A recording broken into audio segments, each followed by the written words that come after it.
Mémoire confisquée. Comment le régime camerounais réécrit l'histoire de sa résistance. Les héros effacés. Bienvenue dans le miroir camerounais. Je suis votre hôte, et aujourd'hui nous plongeons dans les profondeurs d'une histoire délibérément enterrée, celle de la lutte pour l'indépendance du Cameroun. Une histoire de sang, de trahison et de manipulation qui se poursuit jusqu'à nos jours. Avez-vous déjà remarqué comment certains noms sont absents de nos manuels scolaires?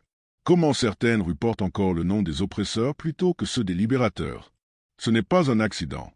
C'est le résultat d'une politique systématique d'effacement historique. Dans les corridors de pouvoir à Yaoundé, une version officielle de l'histoire est soigneusement entretenue depuis des décennies.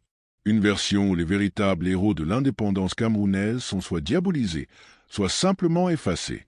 La vérité enterrée. Commençons par une réalité fondamentale. L'indépendance accordée au Cameroun en 1960 n'était qu'un leurre, un tour de passe-passe colonial. La France n'a jamais véritablement quitté le Cameroun, elle a simplement changé sa méthode de contrôle. L'indépendance proclamée en 1960 n'était qu'une illusion, une indépendance de façade contrôlée par la France, une indépendance sous tutelle coloniale. Le départ officiel des colons français en 1960 n'a pas signifié la fin de leur domination. Au contraire, ils ont installé un régime qui leur était totalement soumis. C'est cette réalité qu'Ernest Ouandié et les nationalistes de l'UPC, Union des populations du Cameroun, ont comprise avant les autres. Ils ont vu que derrière le rideau de l'indépendance se cachait un néocolonialisme tout aussi destructeur. Ils n'ont pas cessé de lutter après 1960 parce qu'ils savaient que le véritable combat pour la souveraineté du Cameroun ne faisait que commencer. Et pour cela, ils ont été traqués, diabolisés et finalement exécutés. La grande manipulation. Aujourd'hui, une nouvelle bataille se joue, celle de la mémoire. Qui étaient les véritables héros? Qui étaient les traîtres? Qui a commis les massacres? Le régime actuel, héritier direct de cette colonisation déguisée, continue d'entretenir le flou et la division, c'est-à-dire l'immeuble. Quand on a le vocabulaire anti-bamiléké, voilà où ça conduit. C'était qui? C'était bien sûr les colons français, et même jusqu'aujourd'hui on a entendu dans le Parlement français quelqu'un dire que Maurice Kamto est bamiléké, ce qui signifie qu'il est contre les intérêts de la France. Remarquez cette tactique pernicieuse, transformer un combat anticolonial en conflit ethnique. Faire croire que les massacres commis dans le Mungo étaient le résultat d'une guerre entre Camerounais, alors que l'armée française était la principale force de répression. Avec quelle arme les maquisards pouvaient-ils décimer un village? Quel hélicoptère avaient-ils pour bombarder? C'étaient les Français qui avaient cette puissance de feu.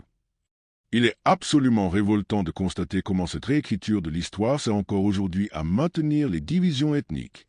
Diviser pour mieux régner, une stratégie coloniale que le régime de Paul Biya a parfaitement intégrée. Le pillage continue. Mais pourquoi tant d'efforts pour falsifier l'histoire? Pourquoi cette obsession à diaboliser les nationalistes camerounais plus de 50 ans après leur exécution? La réponse est simple, parce que le système qu'ils combattaient est toujours en place.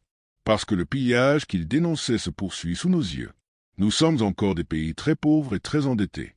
On nous donne quelques miettes et on reprend toutes nos matières premières, toutes nos ressources minières, et on continue à être toujours dans le noir. C'est ça l'Afrique noire, avec des dirigeants au cœur noir, à la vision noire.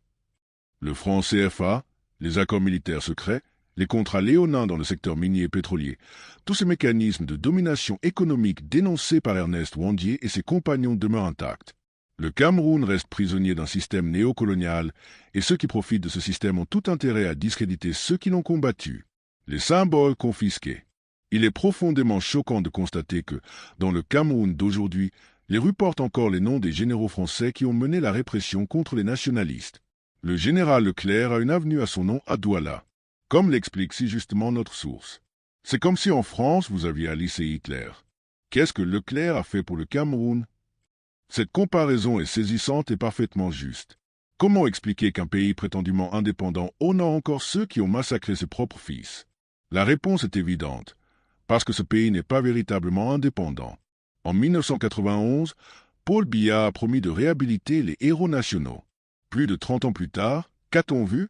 Pas de panthéon, pas de mausolée, pas de journée nationale de commémoration. Rien qu'une promesse vide destinée à apaiser momentanément la colère populaire. La guerre mémorielle.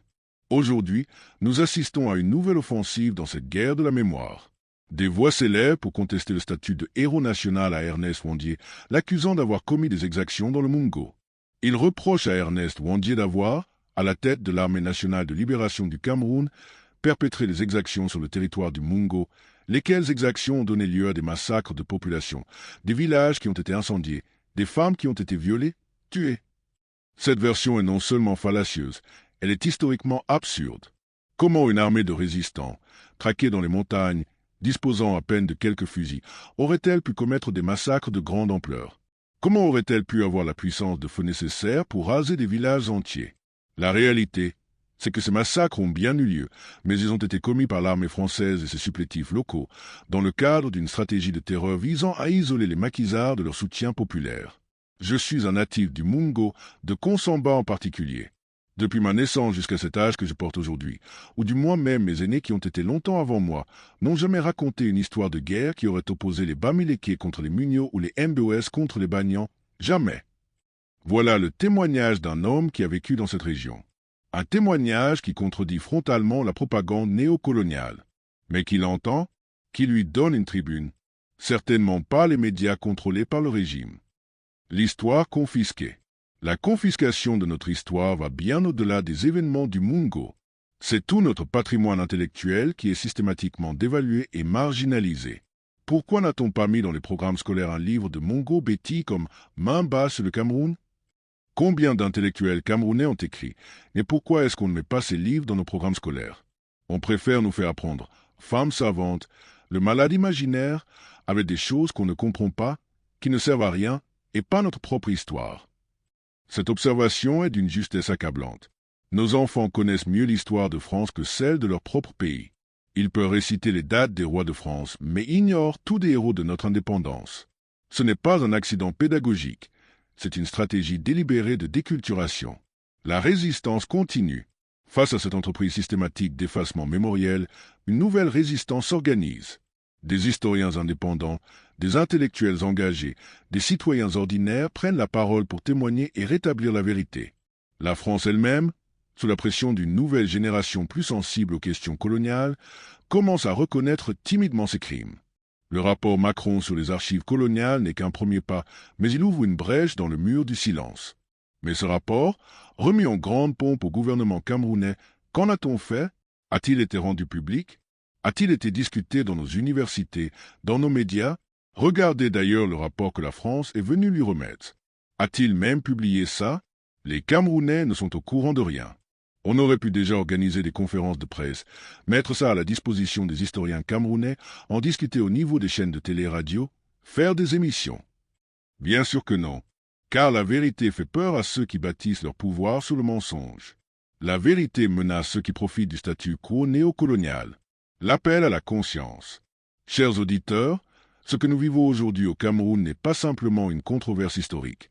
C'est une bataille fondamentale pour notre identité, pour notre dignité, pour notre avenir. Un peuple à qui on a volé son histoire est un peuple à qui on a volé son âme.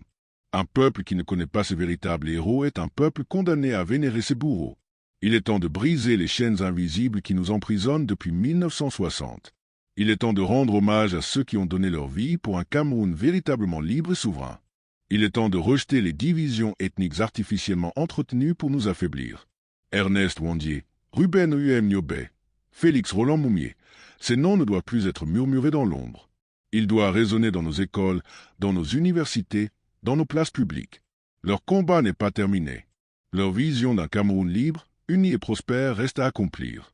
Comme l'a si justement dit l'un de nos témoins, tu ne peux pas vivre si tu ne connais pas ton histoire. Aujourd'hui, plus que jamais, nous devons reconquérir cette histoire confisquée. C'est le premier pas vers notre véritable libération.